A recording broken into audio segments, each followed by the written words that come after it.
Question number 1 है particle circle में move कर रहा है यूनिफॉर्म स्पीड के साथ इंस्टेंटेनियस वेलोसिटी और एक्सेलरेशन में क्या एंगल होगा। Instantaneous velocity basically tangential velocity ही होती है, ठीक है। तो टेंजेंशियल वेलोसिटी और एक्सेलरेशन में जो एंगल है वो 90 डिग्री का होता है। कल इस चीज को हमने डिस्कस किया था। क्वेश्चन नंबर 2 सेंट्रीपिटल फोर्स है F, कहता है कि रेडियस को 2 टाइम इंक्रीज कर दिया जाए कीपिंग एंगुलर स्पीड कांस्टेंट, ठीक है। ये आपको हिंट दे रहा है कि आपको कौन सा फार्मूला यूज करना है। तो फार्मूला यूज करेंगे m r omega square, omega का कांस्टेंट है,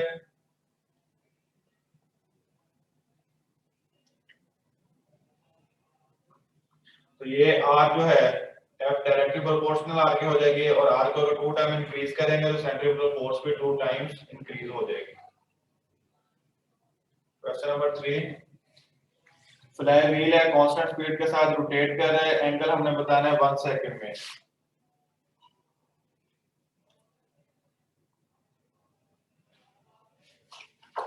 स्पीड है 3000 रेवोल्यूशन पर मिनट है, तो इसको रेडियन पर सेकंड में कन्वर्ट करते हैं, डिवाइडेड बाय मिनट में सेकंड है, इसके साथ कैंसिल 50, ये आ जाएगा 100 पाई,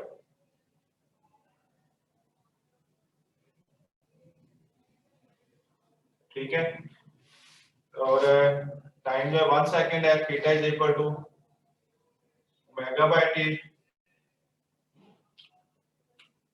ठीक है। एंगल डिस्क्राइब्ड आ जाए, एंगल सबटेंडेड आ जाए, बेसिकली एंगुलर डिस्प्लेसमेंट फाइंड करना होता है 100 पाई डिवाइडेड बाय 1, ठीक है। तो इसका ऑप्शन जो है वो बनेगा बीटा।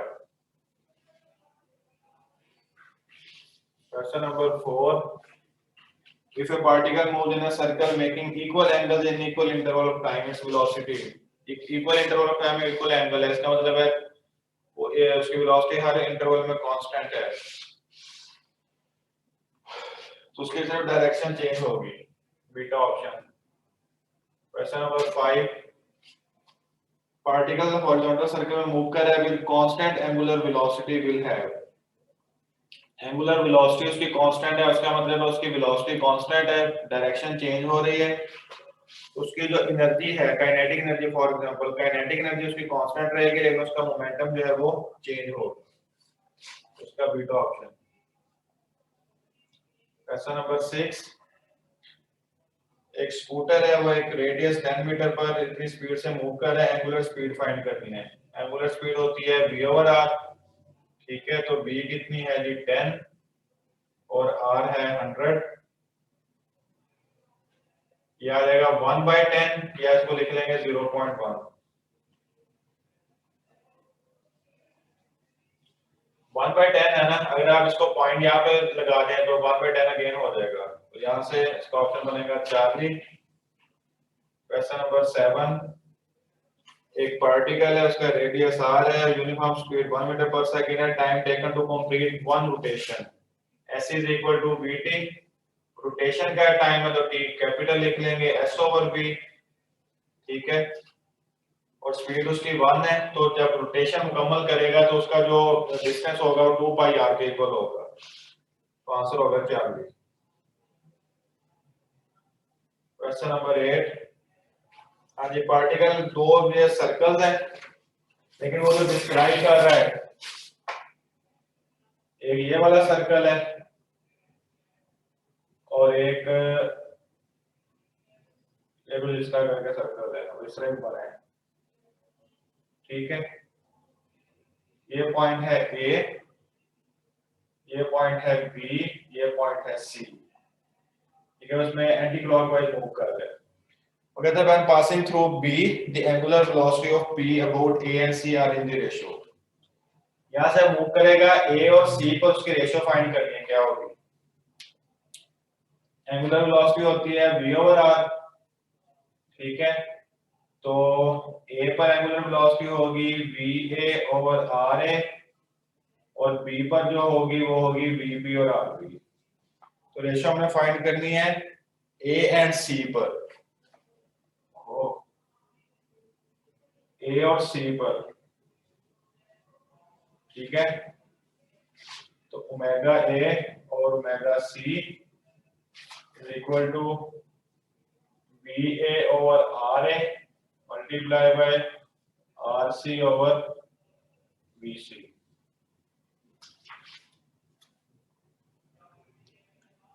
स्पीड यूनिफॉर्म है, ये कैंसिल हो जाएंगे, रेडियस के साथ इसकी रेशो बनेगी RC। C पर जो ये रेडियस है 2R के इक्वल होगा और RA पर ये जो सिंपल R के इक्वल होगा, तो रेशो बनेगी 2:1। But when passing through B angular velocity of A and C,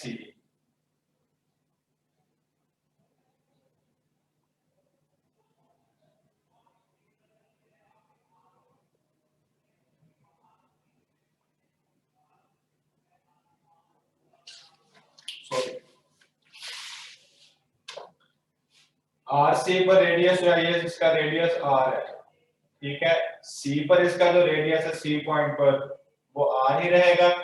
A point पे जो रेडियस है ना R A, ये यहाँ से लेकर यहाँ तक ये 2R के इक्वल होगा, सॉरी, ठीक है।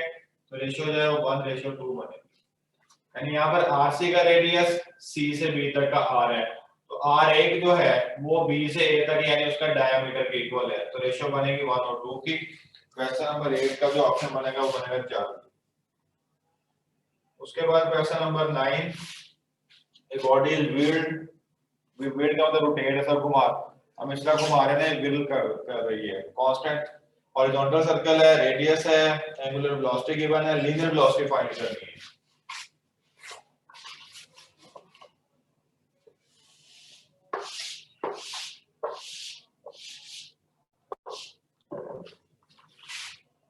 v is equal to r omega, ये लीनियर वेलोसिटी है, ठीक है। रेडियस कितना 20 सेंटीमीटर है, 10 raise to power -2 multiply by angular velocity कितनी है 10, ठीक है।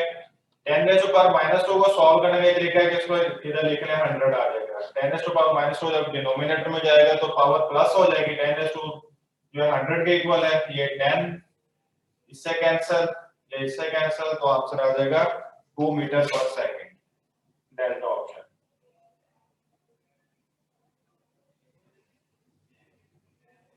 Question number 10. Which of the following statement falls for a particle moving in a circle with a constant angular speed? अगर constant angular speed के साथ move कर रहा है, इसका मतलब उसका टेंजेंशियल एक्सेलरेशन जो है वो 0 होगा, सेंटीमीटर एक्सेलरेशन होगा, टेंजेंशियल 0 है तो एंगुलर एक्सेलरेशन भी 0 होगा। इसका मतलब है कि इसका velocity vector is tangent to the circle, ये ठीक है। Acceleration vector is tangent to the circle, यानी टेंजेंट टू द सर्कल होगा लेकिन वो 0 होगा, उसकी वैल्यू 0 होगी, तो ये फॉल्स है। In uniform circular motion factor that remains constant, speed constant होती है, ठीक है, यानी मैग्नीट्यूड ऑफ वेलोसिटी जो है वो कांस्टेंट रहता है, B option. 12, angular speed of a flywheel, angular speed हमने फाइंड करनी है रेवोल्यूशन पर मिनट से रेडियन पर सेकंड में, तो 120 रेवोल्यूशन पर मिनट है, तो 2 पाई डिवाइडेड बाय 60, ठीक है। ये 2 आ जाएगा, 2 से मल्टीप्लाई होगा तो 4 पाई, आंसर रेडियन पर सेकंड में 40। Question number 13, a point on the rim of a wheel, diameter given है, velocity given है, angular velocity omega is equal to v over r। v है जी 1600 centimetre, 1600 multiply by 10 raise to power -2।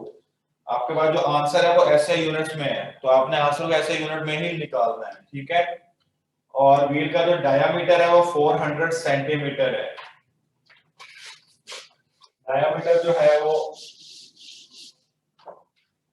2r के equal होता है, ठीक है। तो r इस केस में आ जाएगा 200 into 10 रेज़ टू पावर -2, ठीक है। ये -2 से कैंसिल, 2 ये से कैंसिल, तो ये आ जाएगा 8 रेडियन पर second, delta option. Question number 14, direction of angular velocity along the axis of rotation, simple, कोई भी एंगुलर वेरिएबल, एंगुलर क्वांटिटी वो along the axis of rotation है, चाहे अपवर्ड है चाहे डाउनवर्ड है, ठीक है, along the axis of rotation है। 15, बॉडी रोटेट कर रही है, रेडियस आर है, एंगल बना रही है, what are the magnitude of angular velocity, linear velocity and acceleration. Angular velocity होती है 2 पाई ओवर टी के इक्वल, ठीक है। लीनियर वेलोसिटी ये वाली वैल्यू पुट करते हैं आप लोग, क्योंकि ओमेगा जो है ना, ये एंगुलर वेलोसिटी और एंगुलर फ्रीक्वेंसी दोनों ही ओमेगा होते हैं, ठीक है। इसलिए याद रखना कि एंगुलर वेलोसिटी और एंगुलर फ्रीक्वेंसी इसको जो डिनोट करना है, इसका जो फार्मूला दोनों का सेम है। और angular acceleration, sorry centripetal acceleration जो है, क्योंकि इसमें हो गए सेंट्रीपिटल, आर ओमेगा स्क्वायर है तो 2 पाई ओवर टी का स्क्वायर, यानी कि आप ओमेगा की वैल्यू पुट करते जाना है बस। इसका ऑप्शन बनेगा 4। 16 linear velocity of a point on the equator is nearly, equator पर ये 16 का v is equal to r omega, ठीक है। r जो है ये रेडियस ऑफ अर्थ है,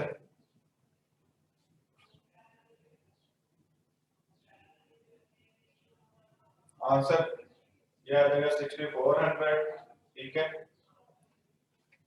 इक्वेटर पे रोटेट कर रही है तो ओमेगा आ जाएगा theta by T.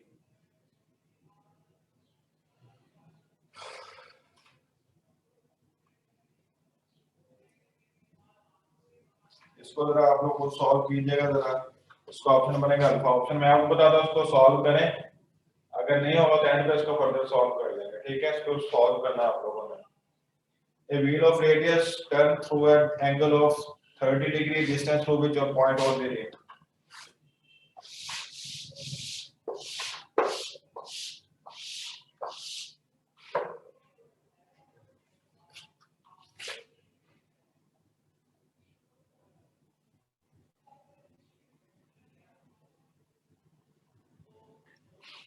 Angle 30 degree है, डिस्टेंस फाइंड करते हैं, ठीक है। S is equal to r theta,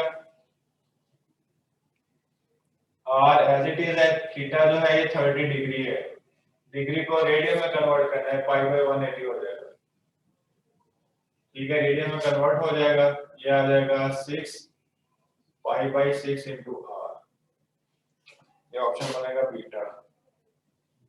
question number 18, linear acceleration given है, डायमीटर गिवन है, एंगुलर एक्सेलरेशन फाइंड करना है। इस केस में लीनियर एक्सेलरेशन जो टेंजेंशियल है, it is equal to r alpha, ठीक है। और ये होगा 80 ओवर r, 80 कितना है 10 है, डिवाइडेड बाय r कितना है, डायमीटर 1 है तो r होगा 1/2, ठीक है। डायमीटर 1 है, r 1/2 होगा तो 20 रेडियन पर सेकंड स्क्वायर आ जाएगा, इसका ऑप्शन बनेगा डेल्टा।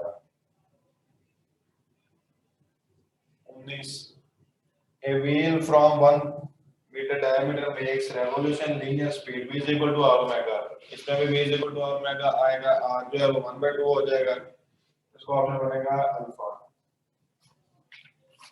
बच्चों वही फार्मूलाज हैं सारे एज इट इज अप्लाई हो रहे हैं।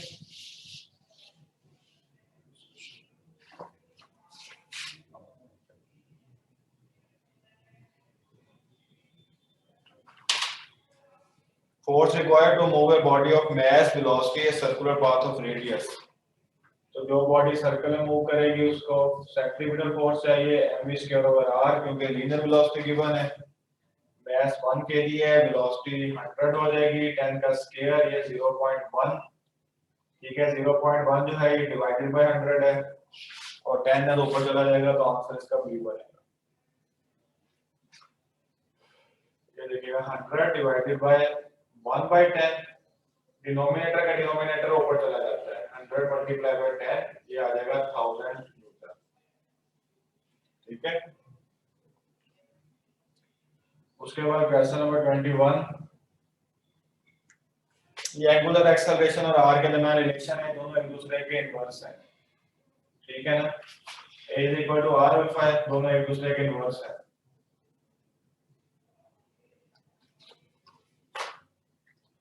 क्वेश्चन नंबर 22, यही फार्मूला आपको सारा अप्लाई करना है, f is equal to mv square over r।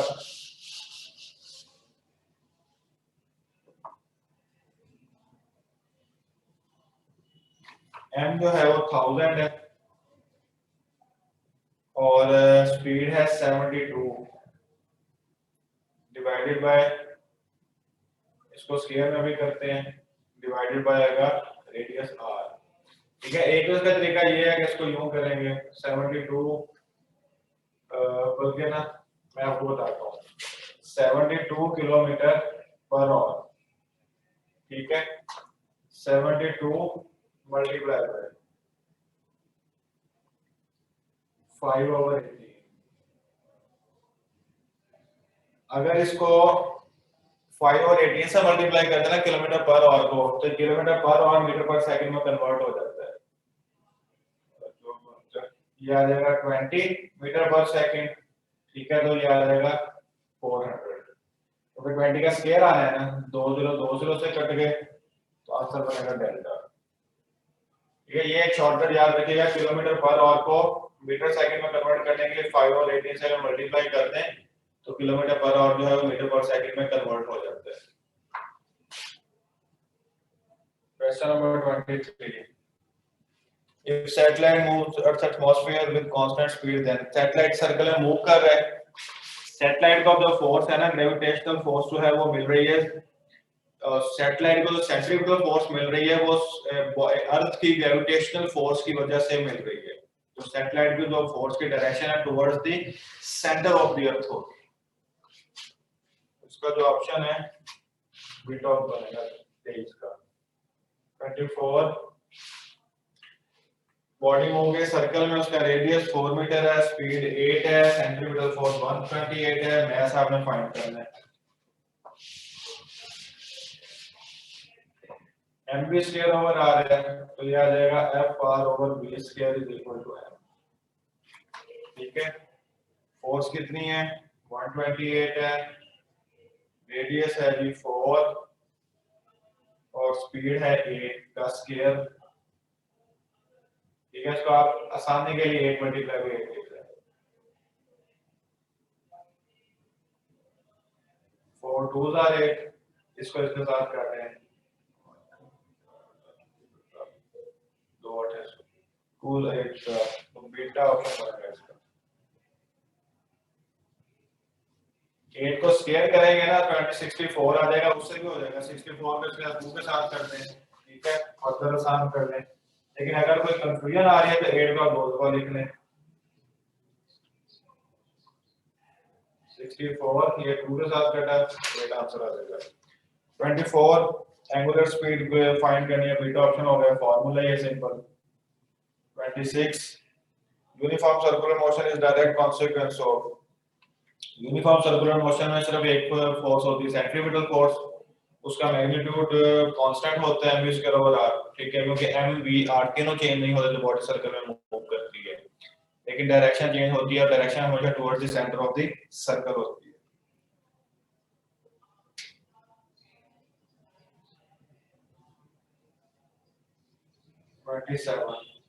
A body is moving along a circular path with variable speed it has, अगर वो स्पीड वेरिएबल है, ठीक है, तो वेरिएबल का मतलब है उसमें सेंट्रीफ्यूगल के साथ साथ टेंजेंशियल एक्सेलरेशन भी मौजूद होगा।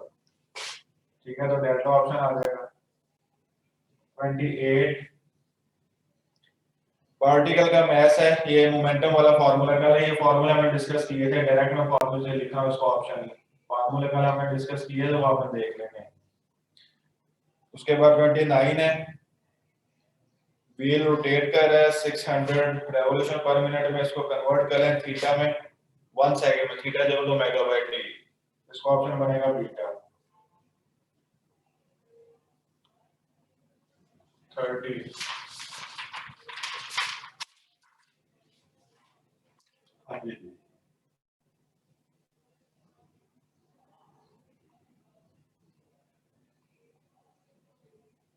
ये आर है, ये ओ है और ये पॉइंट सी है। ठीक है, ओ से सी जो है ये r/2 के इक्वल है। बॉडी मूव कर रही है, उसकी एंगुलर वेलोसिटी 20 रेडियन पर सेकंड है, linear speed at point C पर लीनियर स्पीड का, लीनियर स्पीड है v = r ओमेगा। ठीक है, r जो है वो r/2 है ओमेगा, ठीक है, और आर की वैल्यू कितनी है 20 सेंटीमीटर है, तो 22 multiply by 100 multiply by omega कितनी है 20, ठीक है। ये इससे 0 0 से काट दें, एक दूसरे काट दें तो आंसर आपका 2 मीटर पर सेकंड कर जाएगा। ऑप्शन बनेगा beta. 31 Which of the following formula is correct? Delta option मैंने कहा था माइनस हाफ हमेशा साथ आना है, क्योंकि रेडियल वेक्टर और सेंट्रीपिटल फोर्स हमेशा एक दूसरे के ऑपोजिट डायरेक्शन में होते हैं। If a particle moves with uniform speed, then the tangential acceleration will be constant speed. अगर स्पीड का वेलोसिटी का मैग्नीट्यूड कांस्टेंट है तो उसकी वजह से टेंजेंशियल एक्सेलरेशन जो है वो 0 होगा। Alpha option.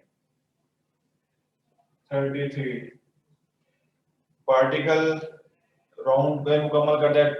एक पार्टिकल है तो यहाँ से मूव करने के बाद 10 सेकंड में दोबारा यहाँ पर पहुंच जाता है, एक राउंड ट्रिप कंप्लीट करता है, तो एवरेज वेलोसिटी इस केस में क्या होगी 0 होगी, क्योंकि एवरेज वेलोसिटी डिस्प्लेसमेंट पर डिपेंड करती है, तो डिस्प्लेसमेंट 0 होगा तो एवरेज वेलोसिटी भी 0 होगी। बॉडी सर्कल में यहाँ से मूव करके दोबारा जब यहाँ पर पहुंचेगी, एक रोटेशन जब कंप्लीट करेगी, तो एक रोटेशन कंप्लीट करने में उसकी एवरेज वेलोसिटी जो है वो 0 होगी, एवरेज स्पीड 2 पाई r/t होगी।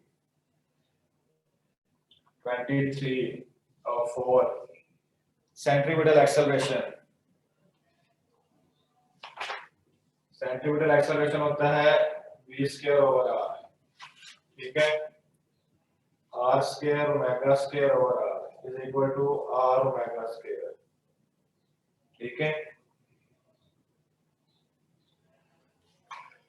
और इसको यूं लिखा जा सकता है ना, r ओमेगा इनटू ओमेगा, ये वाली चीज r omega square is equal to r omega into omega, square दो दफा लिख लिया, तो ये जो है v हो जाएगा, ये ओमेगा हो जाएगा, ठीक है। तो इसके तीनों ऑप्शन ठीक हैं, all of these. 35 particle is moving on a circular path with constant speed, acceleration radial होगा, ठीक है। रेडियल सेंट्रीपिटल हमेशा रेडियल एक्सेलरेशन होता है जो टुवर्ड्स द रेडियस हो। इंटरनल रेडियल का मतलब है along the radius है, यानी कि towards the radius है, इसको इंटरनल रेडियस कहते हैं, रेडियल एक्सेलरेशन कहते हैं, ठीक है। और अगर ये आउटसाइड होता तो ये एक्सटर्नल होता। Charlie option.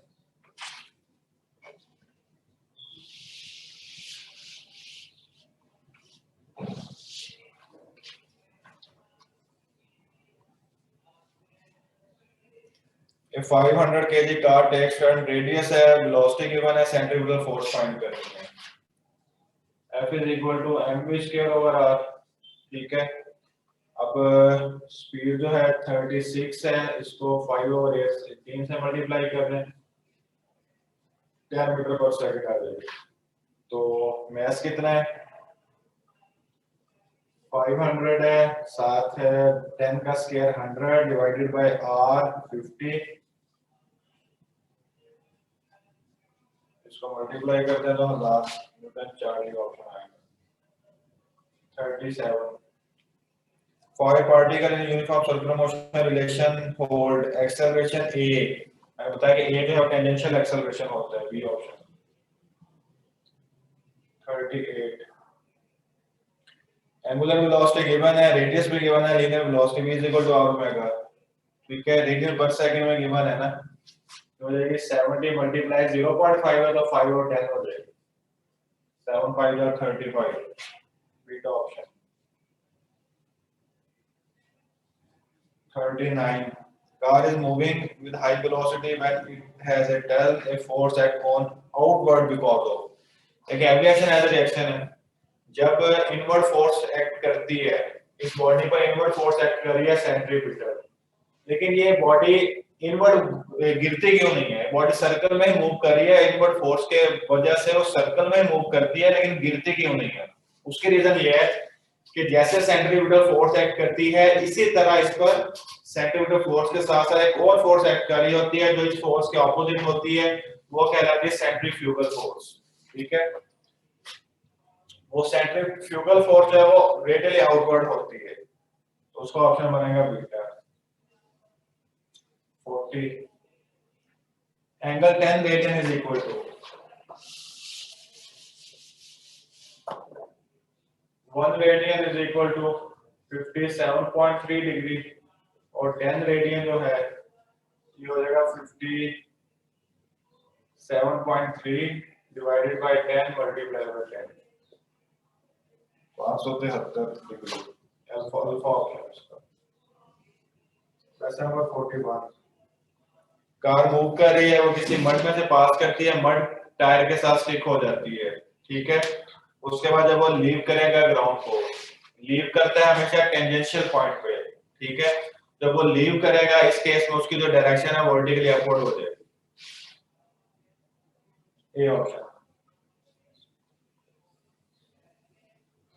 ये टायर मूव कर रहा है ना, फॉर एग्जांपल इस पॉइंट पे उसका मड लगी है, जब ये मूव करके दोबारा इस पॉइंट पे पहुंचेगा, ठीक है, इस पॉइंट पे जब बिल्कुल स्ट्रेट होगा टेंजेंशियल पाथ पे आएगा, एडहेसिव फोर्स और इसके सेंट्रीफ्यूगल फोर्स एक दूसरे को बैलेंस नहीं कर पाएंगी और ये इसके टेंजेंट के लॉन्ग होते हुए इस तरफ को निकलेगा वर्टिकली अपवर्ड, इस वजह से इसका वर्टिकली अपवर्ड का ऑप्शन है। Question number 42 angle between centrifugal acceleration and radial vector, acceleration towards the centre है, वेक्टर जो है रेडियस जो है वो आउटवर्ड है, beta option. 43 angular speed of a flywheel making 180 revolution per minute, करें इसको कन्वर्ट 2 pi divided by 60, ठीक है, 3 3 2 6 तो 4 ऑप्शन।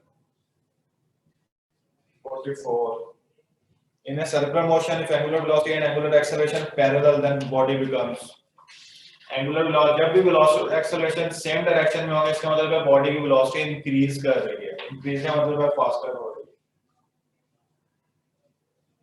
45 ऑब्जेक्ट मूव कर रहा है सर्कुलर पाथ में, उसका रेडियस गिवन है, what will be the its angular displacement if it moves 14 metre on circular path, angular displacement find करना है।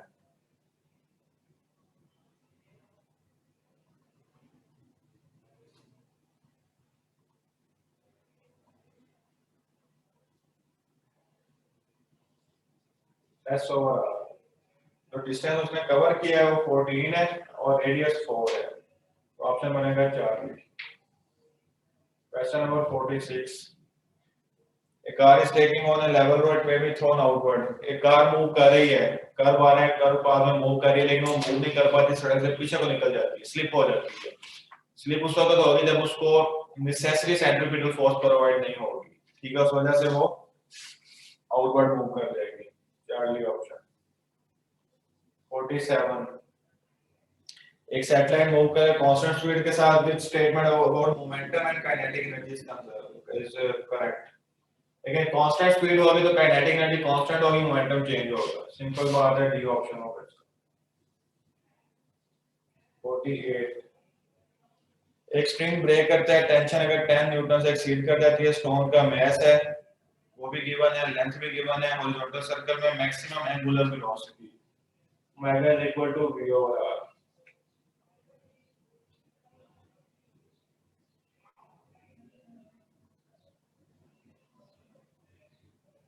इसका अल्फा ऑप्शन होगा। Question number 49 if kinetic energy given है तो सेंट्रीपिटल फोर्स तो काइनेटिक एनर्जी और D option है, ये कल हम सॉल्व किया है हमने ये वाले फार्मूला, ठीक है। 50 work done due to centripetal force is 0, D option, क्योंकि एंगल जो है वो 90 डिग्री होता है, उस वजह से वर्क डन जो है वो 0 होता है। तो ये थी जी आपकी डिस्कशन यूनिट नंबर 3 की। सबर मैं आप लोगों को एक मिनट करता हूं सबको, आप पहले एक दफा इसको देख लें, कोई क्वेश्चन वगैरह है तो उसको लिख लें, जेहन में ले आए, फिर मैं आप लोगों से ना बात करता हूं।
हाँ जी बच्चों, क्वेश्चन किसी का?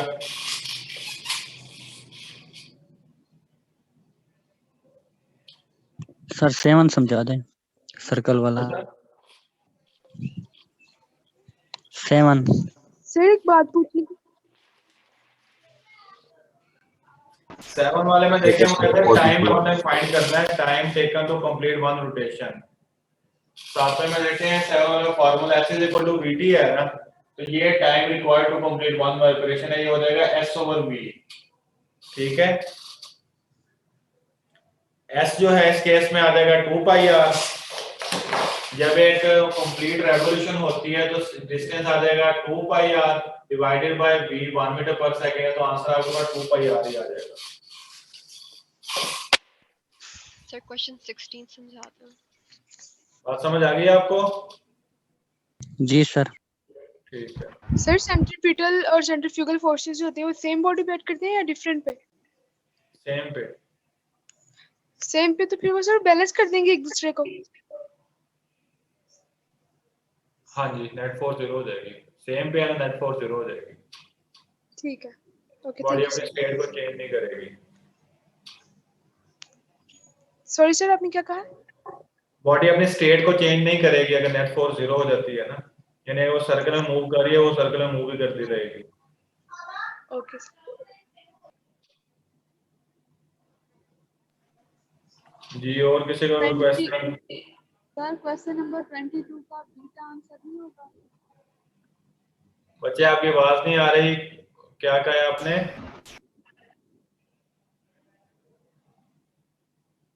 सर क्वेश्चन नंबर 22 का बीटा आंसर नहीं होगा। 22 कैलकुलेशन है कोई? जी सर। जी, सेंट्रीपिटल फोर्स mv²/r। आपने क्या आंसर निकाला? बीटा। दोबारा कैलकुलेट करें तो इसको मैं एक मिनट दोबारा कर लेता हूँ उसको।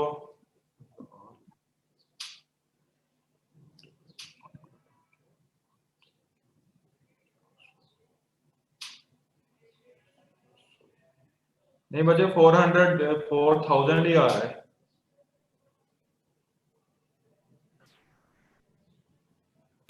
Sir, question number 44.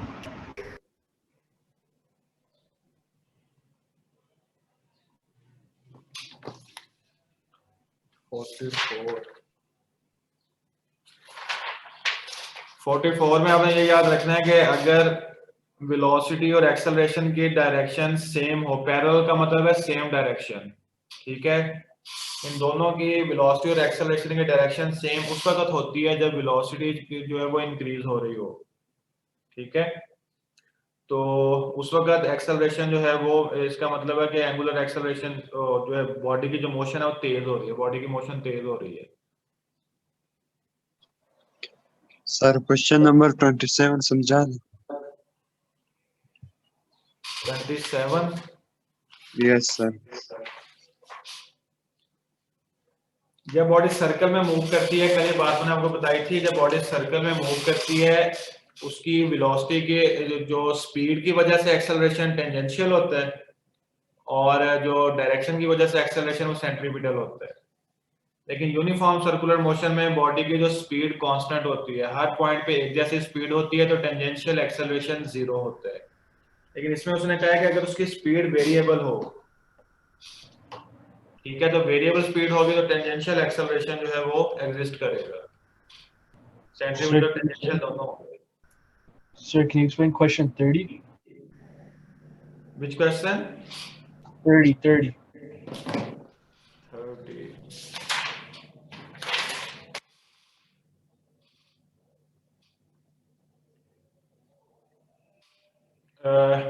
Here we use formula V is equal to R omega, and omega is given, value of omega is given, which is 20 radian per second, and R. Please look at the circle, and we have to find linear speed at point C. So point C is from O. Distance of point C from O is half of the radius. Do you know how it is equal to R by 2? Yeah, I can see that. Basically, in a circle's distance from center to at any point in a circle is equal. So O to A distance is equal to radius, and C is the in between A and O. So the distance between O and C is equal to R by 2. We put R by 2 instead of R in formula. So V is equal to R omega, which is equal to R by 2 into omega, and put all values in this formula and solve it. Is it clear? Yeah, it's clear. Thank you. Sir, Correct. can you repeat question 41 and 11? 41. Sir 41 का And- answer D आ रहा है LMS पे. Yeah, sir, it's the same thing, same question for this क्या one. आ रहा है? The answer is D for 41. कौन क्या आ रहा है? B के D? Delta. D delta. Del D. towards south.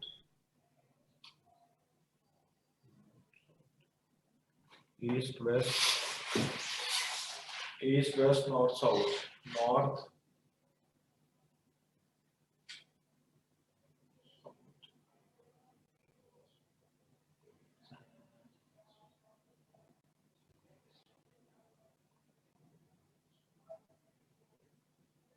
इसका आंसर साउथ भी हो सकता है, ठीक है.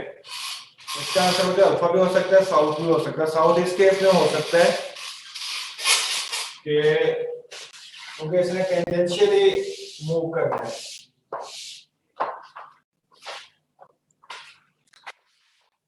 ये कोई टायर है ना, टायर जब अपवर्ड आगे की तरफ मूव करेगा, ठीक है, ये आगे की तरफ मूव करेगा तो जो मड है उस मड में से अलोंग द टेंजेंट इस टायर को टायर से अलग होना है. तो अगर टायर जो है वो नॉर्थ की तरफ जा रहा है, फॉर एग्जांपल ये है ईस्ट, वेस्ट, नॉर्थ और साउथ.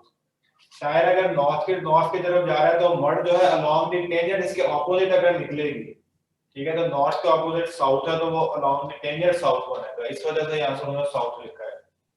लेकिन मैंने तो वर्टिकल बताया था, वो ये था कि अगर एक पॉइंट पे अपवर्ड, फॉर एग्जांपल मड यहां पे लगी है, टायर मूव करता है, ये मड वाला पॉइंट जो है सेंट्रीपिटल फोर्स को मिलते इस पॉइंट पे पहुंचती है, ठीक है. एक हाईएस्ट पॉइंट पे आके उसे सेंट्रीपिटल फोर्स और उसकी जो एडहेसिव फोर्स है जिसकी वजह से वो जुड़ी हुई है, वो आपस में उसे बैलेंस नहीं कर पाती.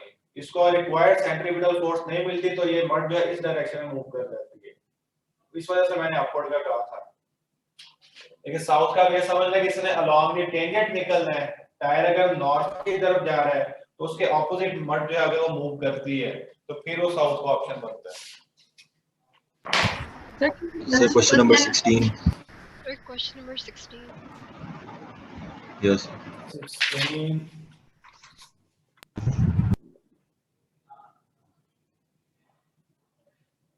इसमें आप formula V equal to R omega लिखेंगे ना.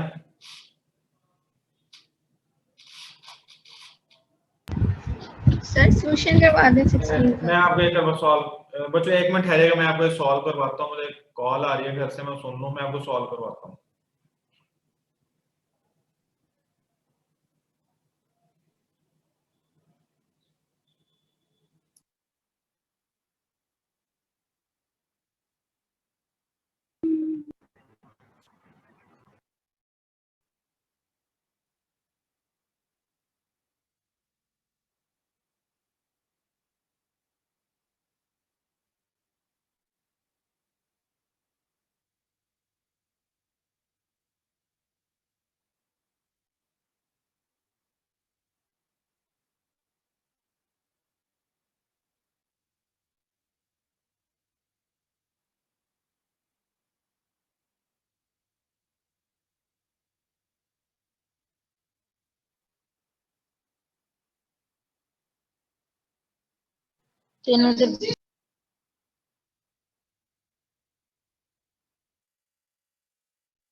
अच्छा बस 2 मिनट फ्री हो रहा हूँ फिर मैं बताऊंगा। ठीक है ठीक, ओके। अच्छा बच्चों 16 मैंने कहा था v is equal to r omega वाला फॉर्मूला से पुट करना है आप लोगों ने। r आपके पास गिवन है, ओमेगा इक्वेटर से पोल मूव कर रही है, जो रोटेशन है उसकी, तो r ओमेगा से सॉल्व करें इसको।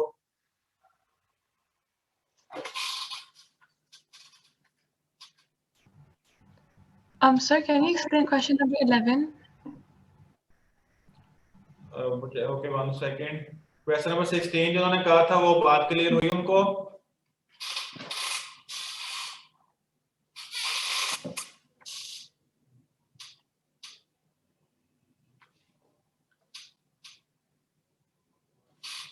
तो 16 वालों, सर क्वेश्चन 21 भी करवा दे। एक मिनट पहले वो 16 वाले जो हैं, जो 16 के बारे में पूछा था वो बताएं। सर उसकी सोल्यूशन लिख के दिखा दें सर बोर्ड पे, समझ नहीं आई अभी तक।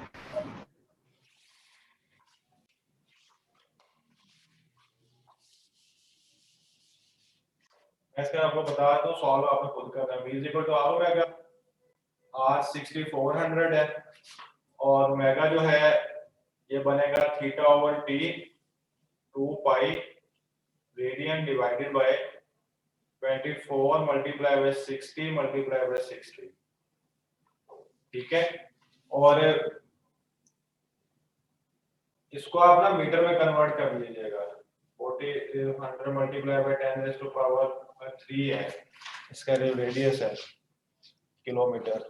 ठीक है, ये आंसर आपके पास आएगा मीटर पर सेकंड में। इसको अगर आप 18 ओवर 5 से मल्टीप्लाई कर देंगे ना तो ये किलोमीटर पर आवर में कन्वर्ट हो जाएगा। ये सॉल्व आपने करना है, उसकी एंगुलर वेलोसिटी आपने जरा पुट करनी है। सर अगर हम ये 24 को 60 मल्टीप्लाई बाय 60 से ना करें, जस्ट 24 से मल्टीप्लाई करें तब भी डायरेक्ट आंसर आ सकता है ना किलोमीटर पर आवर में? किलोमीटर पर आवर में हाँ उसके साथ भी आ सकता है, सही है। और सर साउथ वाला प्लीज दोबारा बता दें, नंबर में एमसीक्यूज नंबर तो नहीं याद, लेकिन साउथ वाला प्लीज दोबारा बता दें। एक मिनट उसमें बच्चे आप उसमें आपने सिर्फ ये चीज याद रखनी है कि जो मर्ड है ना उसने अलोंग दी टेंजेंट जो है ना वो जाना है। ठीक है, टेंजेंट का मतलब है कि जिस डायरेक्शन में वो मूव कर रहा है या वो डायरेक्शन होगी या उसके ऑपोजिट डायरेक्शन है। अगर वो नॉर्थ में जा रहा है तो उसके ऑपोजिट डायरेक्शन साउथ है, इस वजह से वो आंसर साउथ है। Okay sir. अच्छा एक बच्चे ने कहा था question number 11, in uniform circular motion factor that remains constant.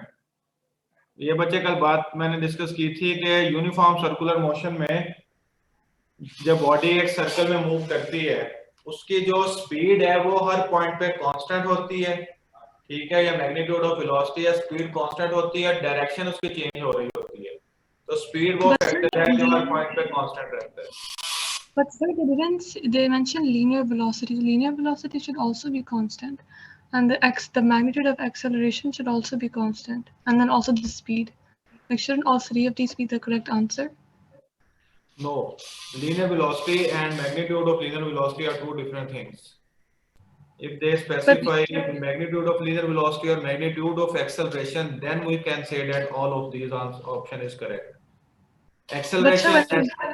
Acceleration or linear velocity as a whole is vector quantity. It means it has both magnitude and direction. Yes, sir, but like, on a circle, when we draw a circle and like an object in a circular path, we draw the V on an arrow perpendicular to the radius, right? So it's always the same size. So it's the linear velocity. I don't know, but like in A level, we learned that linear velocity is always constant, but the velocity, including if we consider the direction, it would be different.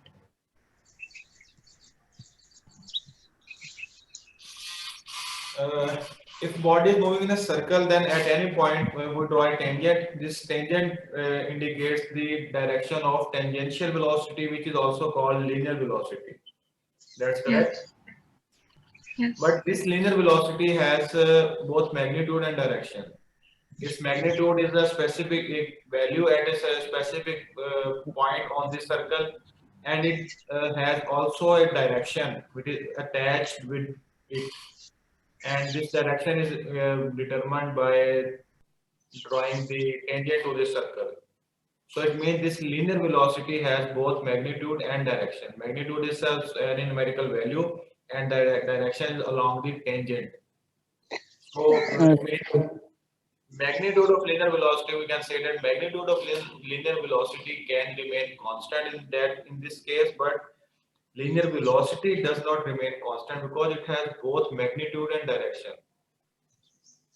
It is a vector quantity. So because of But sir, this, linear is in a line, like in a line. So like, don't we only consider the one that's going perpendicular? yes, again, ask what you are asking. Like linear velocity means the velocity which is in a line. So if it's in a line, doesn't that mean it's going to be constant? Because it's the same like length and the direction is always perpendicular. So in a sense, the direction is also constant. No, direction of acceleration also constant, but direction of linear velocity is changing at any point on the circle. Like I have to draw it. I think this is a circle. At any point, let's suppose this is a point. At this point, I say that magnitude of linear velocity is 10 meters per second. This is the magnitude. But direction of linear velocity at this point is by drawing a tangent. This tangent represents direction of Vt at this point. If a body moves from this point and reaches at this point, speed, magnitude of linear velocity again 10 meters per second, but direction of this linear velocity is in this direction. So both tangents are different. This tangent is towards this point and this tangent is towards this point. So it means tangents are different, then direction of linear velocity is different at any point, but magnitude constant. Magnitude of linear velocity constant, but direction of linear or tangential velocity at any point on this circle is different. So we cannot say that linear velocity is constant. Yeah, or we can say that linear velocity is constant in magnitude. This is the I think this is the right to say that linear velocity is constant in magnitude. We can say that. Sir, MCQ. Sir, question 21. और पहले जिन्हें question किए वो तो बता दें मुझे. Is it clear to you? A student who is asking me. A student who is asking me about question number 11. Yes, Is it clear? Yes, sir. Thank you. Is it clear to you? Yes, sir. Yes. Okay. Remember one thing: linear velocity and magnitude of linear velocity. These are two different points. So linear velocity constant in magnitude. It means that speed is constant. Linear velocity is constant. It means magnitude is either magnitude constant or direction constant. And in this case will become a linear speed. So because of this speed, I mean option B is correct. All of these is not correct in that case. In this case. Okay. Sir, can you explain the graph for question 21?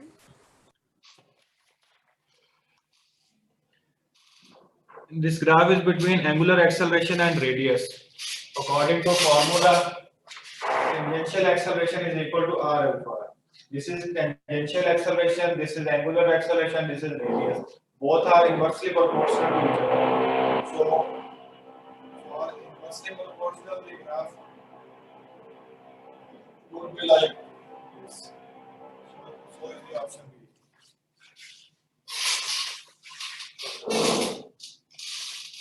Okay, is it clear? Yes, sir, it's clear. Thank you. Okay. चलिए जी ठीक है बच्चों, time over हो गया तो कल इंशाल्लाह ताला हम यूनिट नंबर 4 स्टार्ट करेंगे. ओके डियर स्टूडेंट्स, अल्लाह हाफिज. Yes, sir.